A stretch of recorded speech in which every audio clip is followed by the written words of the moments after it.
जब कांग्रेस से अपना सालों पुराना नाता तोड़कर ज्योतिरादित्य सिंधिया बीजेपी में शामिल हो गए थे। शायद वो खुद भी सोचते होंगे कि उन्होंने अपने जीवन का सबसे सही और अच्छा फैसला लिया है, क्योंकि उसके बाद से जो सिंधिया की बीजेपी नेतृत्व से नजदीकियां बढ़ी हैं, वो देखने लायक हैं। बीजेपी राज में खुद को कितना स्वतंत्र और खुशहाल महसूस करते हैं सिंधिया, वो उनकी आंखों में चमकता है।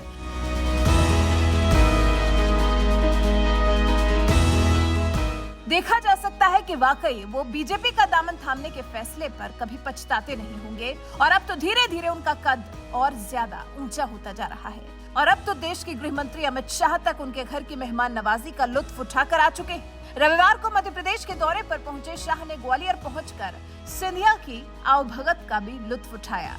जयविलास पैलेस में सबसे पहले तो शाह ने म्यूजियम घूमा और फिर वहां एक प्रदर्शनी का भी उद्घाटन किया और फिर पैलेस में घूमते हुए शाह उस जगह भी पहुंचे जहां पर रखी हुई थी विजिटर बुक। जी, विजिटर बुक में ही अमित शाह कुछ लिख रहे थे, जिस वीडियो को यूपी कांग्रेस ने साझा किया था। उस वक्त अमित शाह विजिटर बुक में ही अपने विचार लिख रहे थे।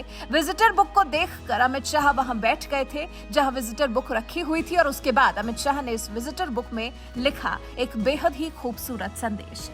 जब गृह मंत्री अमित शाह लिख रहे थे तो सबकी नजर उस पेज पर थी जिस पर वो लिख रहे थे। अब सोशल मीडिया पर अमित शाह का वो संदेश वायरल हो रहा है। अगर आपको नहीं पता कि अमित शाह ने उस विजिटर बुक में अपनी तरफ से क्या कुछ लिखा है तो चलिए हम आपको बताते हैं। गृह मंत्री अमित शाह ने लिखा, वीर मराठा योद्धा श्री महादजी सिंधिया के वंशजों द्वारा बनाया सिंधिया साम्राज्य और उनके सत्ता केंद्र पर मराठा और छत्रपति शिवाजी महाराज से लेकर अटक से कटक तक फैली हिंदवी स्वराज्य का संग्रहालय देखकर गौरव की अनुभूति हो रही है। महादजी सिंधिया द्वारा पानीपत के युद्ध जो हिंदवी स्वराज खत्म हो गया था उसे फिर स्थापित किया।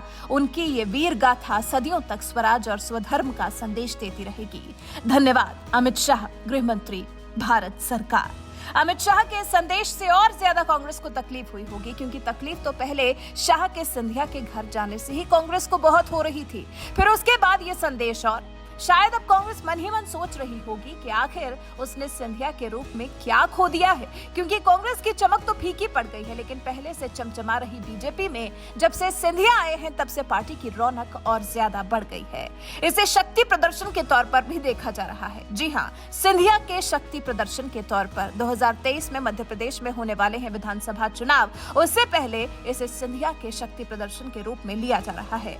उन्हें ये शक्ति देने की इच्छा खुद बीजेपी आलाकमान की रही। अमित शाह कुछ नहीं तो करीब 1.5 घंटे तक सिंधिया के साथ उनके आवास पर थे। ऐसे में अगर ये माना जाए कि अमित शाह के इस दौरे से साफ हो गया है कि अन्य नेताओं में सिंधिया का कद काफी ज्यादा बढ़ा है, बीजेपी में आकर सिंधिया को वो सम्मान मिला है जो वो डिजर्व करते हैं, तो गलत नहीं होगा। वैसे शाह के सिंधिया पैलेस में जाकर विजिटर बुक में लिखे गए प्यारे से संदेश और पार्टी में बढ़ते सिंधिया के रौब को लेकर आपका क्या कुछ कहना है, कमेंट कर हमें अपनी राय जरूर बताएं।